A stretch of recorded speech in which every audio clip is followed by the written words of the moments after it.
Liu Zongyuan, River Snow. Endless mountains, no birds fly, no footprint traces on 1,000 paths. One boat, an old man in rush cape and bamboo hat, alone, fishing in cold river snow. So, this is the fifth and last of Liu Zongyuan's poems in this anthology. And this poem is arguably one of the most famous in the whole book and one of the most famous of Tang Dynasty poetry.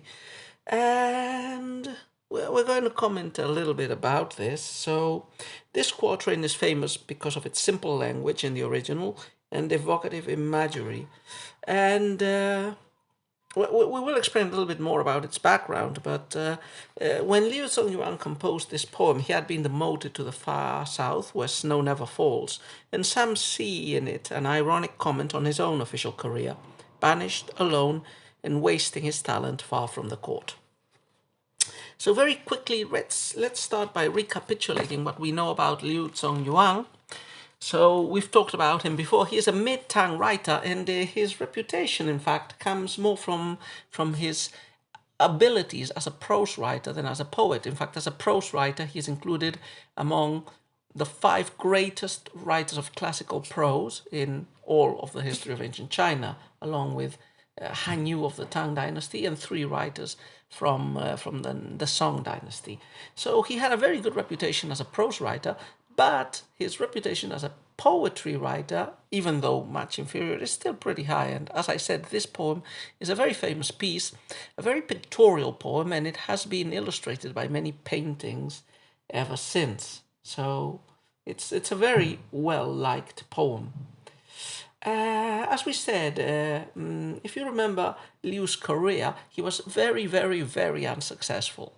So Liu would have written this poem after he was demoted in 815 to a minor post in the far southern town of Liuzhou, and he would die there a few years later. And Liu's career had been, he had been one of these wanderer children, and he had risen very highly and very quickly to important positions. But then, like a meteor, he had crashed down to earth. In September 805. The emperor he started serving, the Shunzong emperor, abdicated suddenly after only 6 months on the throne. Shunzong had appointed the reformer Wang Shuwen to be ground councillor, temporarily ousting another important minister, Wu Yuanheng, and his party. And Wang, in turn, appointed a number of idealistic younger scholars to senior positions in the government, including Liu Zongyuan and Liu Yuxi. And when Shunzong was forced out, Wang Shuwen fell, and Liu Zongyuan's official career was effectively over. Liu Yuxi was a bit luckier. He also suffered with exile during a few years, but he managed to make it back to court. Liu Zongyuan would never be so lucky, and that probably adds this poignant and sad element to his writings, and including his poetry. He's always writing, or you can always feel in the background the persona of the exiled, lamenting scholar official. In fact, Chinese literary criticism has traditionally, since Confucius and later on, adopted a very quasi-romantic attitude which sees in poetry the expression of the intentions of an author, intentions that might be emotional, but for the most part are intellectual and rational.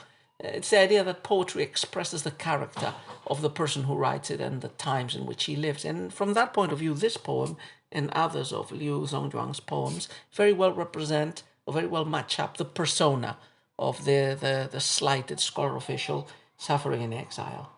We will comment that, you can read this poem in different ways. One way of reading it is seeing it as ironic self-commentary. Liu is growing old, he is banished, he is alone, he is wasting his talent far from the court in a deep southern backwater town where snow never falls. So that's one possible reading of the poem. Okay. So what's the topic of this poem? We could say that there are two levels of interpretation, both of them pretty satisfactory. So one first interpretation would be a literalist one, which, sees this poem as a picture in a way. And it depicts a sad, melancholy picture in this big, unpopulated landscape, cold landscape, in the middle of a river, amidst the falling snow. There's one old fisherman in rustic clothes fishing. So you just get this impression. As I said before, this is a very visual type of poem. You can very easily paint it. But already, even with only this literary interpretation, this literal interpretation, it becomes, it has its overtones. So one would easily feel that this fisherman, alone and old and in a depopulated landscape, is a very good stand-in for the human condition in general. We individuals are ultimately alone in the world, especially when we grow old. And the world might seem sometimes a familiar place, but in the last instance, it's just this big place, this big scenario in which we live with others. But for us, it can feel sometimes when you are in faraway regions or in lonely occupations, it can feel a pretty lonely, solitary place. But another way of reading it, another interpretation would be the allegorical one we've commented. So in that interpretation, the fisherman, the lonely old fisherman in a deserted and remote landscape, is a metaphor for Liu Zongyuan himself, who, as we said when he wrote this poem, was in exile, far from the civilized areas of the empire, and with little to no hope of returning to the company of scholar officials and to the desire of every ambitious scholar official of being in the court, of advising the emperor, of changing the world for the better. Okay, let's take a look at the poem couplet by couplet. And I would also like to, I've read the poem. I have here a version of the poem, a literal translation character by character. And I think it's interesting to read it and then to comment it. So, River Snow, Yang Xue. First line, Qian shan niao fei jue. Thousand mountain, bird, fly, vanish. Wan jing reng zong mie. 10,000 footpath, human trace, annihilate. Gu zhou suo li wen. Lone boat, palm bark cape, bamboo hat, old man. Du diao hang yang xue. Alone, fish, cold river, snow. So again, a very small poem, but very craftily composed. I think I've read somewhere that the simplicity and straightforwardness of the poem suffers a great loss in translation, because one of the things that is done in the original is certain special tones are used repeatedly throughout the poem, which create a jarring impression with the simplistic and straightforward message of the text itself. So there's this nagging subterranean sort of undermining of the apparent tranquility and pictorial image of the main poem, which is of course lost and imperceptible in the translation. So let's take a look at the couplets. First couplet, endless mountains, no birds fly, no footprint traces on 1,000 paths. So the first couplet, as is usual in a lot of Chinese poems, creates the background. We know this poem is going to be about river snow, but the first couplet includes no river and no direct mention of snow. We get a sort of a landscape view, a wide landscape view. This is defined by two elements: the endless mountains in the first line, 1,000 mountains, Shan Shan in the original, and the 1,000 paths, literally the 10,000 footpaths, Wan Jing, in the second line. There's a parallelism, obviously, between the two. So you have this background of mountains. They seem endless, probably because they extend horizontally and perhaps vertically, very high. And in these endless mountains, no birds fly. So they are a static element of the landscape, if you wish, a geological element of the landscape. The 1,000 paths in the second line are a human-made element of the landscape, but again, they would be not necessarily populated by human presence. They would be more horizontal, I imagine, than vertical.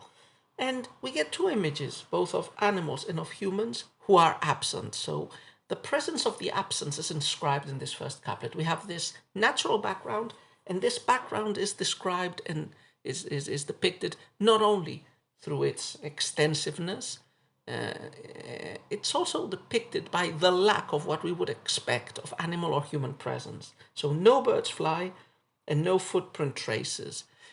So the footprint traces might have been obliterated by the snow, and the birds might not fly because of the cold, or you might imagine that maybe the mountains are so high and the area is so remote that not even the birds can go there.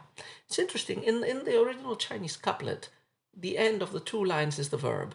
So in the first line it's the bird fly vanish, so the flight of the birds is presented, but automatically scrubbed out of the picture. Bird fly vanish. And the second line also ends with an active verb, annihilation. So human trace annihilate. So annihilation and vanishment of any traces of life. This is an empty landscape. Second couplet. One boat, an old man in rush cape and bamboo hat, alone, fishing in cold river snow. So the third line, we've mentioned that in a lot of couplets, the third line implies a change of perspective. And here you do have that change in the form of a zoom in. So from the background of the landscape, we get to zoom into one specific element that is foregrounded. There is a boat. On that boat, there is an old man, and he's wearing rustic clothes, a rush cape and a bamboo hat. So we zoom in into this character who is, again, the river is still not mentioned. River Snow will appear only in the last line, but we do get a shift to the river and to a specific human presence, the only human presence, even human animal presence almost, in this depopulated landscape. There's one boat, there's an old man in rush cape and bamboo hat, so a rustic man. And the last line says, alone, fishing in cold river snow. So the image of this old man fishing should be, and the adjective alone very clearly states it, should transmit this idea of loneliness, but also of cold, which again is also another of the adjectives. The two adjectives here, I think, are I don't know enough original Chinese to distinguish, probably du or diao and han, which meant to be probably du and han, that is alone and cold. So we can imagine that the fisherman is alone. Well, we know that he's alone, he's in the boat. We might imagine that he feels cold because it's snowing, but there is a deeper coldness and a deeper loneliness that are being figured. Yeah? Even if, and take it literally, you might imagine the old man feels lonely in this remote area and being with nobody else, and he feels cold because he's far away from people. Again, if the fisherman is acting as a stand-in for the poet himself, there's an even bigger reason to associate this physical coldness and loneliness of the character with the spiritual coldness and loneliness of the poet in his exiled region. The verb fish is also significant. I think it's diao. So fishing here means fishing with a rod, not fishing with a net.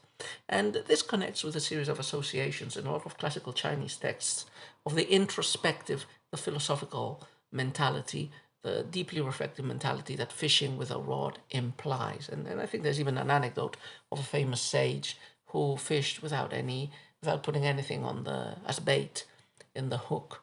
And in this case, this sage is fishing and is catching or not fish. Is metaphorical for the deepness of reflection, for those typical Taoistic contrasts and paradoxes. So this is River Snow, and quite a satisfactory poem. And to finish and to wrap up, I have a couple of different translations by different authors that we could take a look at. So, for example, let me read you these. First one by Kenneth Rexroth. 1,000 mountains without a bird, 10,000 miles with no trace of man. A boat, an old man in a straw raincoat, alone in the snow, fishing in the freezing river. The second version is by Gary Snyder. These 1,000 peaks cut off the flight of birds. On all the trails, human tracks are gone. A single boat, coat, hat, an old man, alone fishing chill river snow. Third version, this is by David Hinton. 1,000 peaks, no more birds in flight. 10,000 paths, all trace of people gone. In a lone boat, rain cloak, and a hat of reeds, an old man's fishing the cold river snow. Finally, by Y. Lim Jip. 1,000 mountains, no bird's flight. 1,000,000 paths, no man's trace.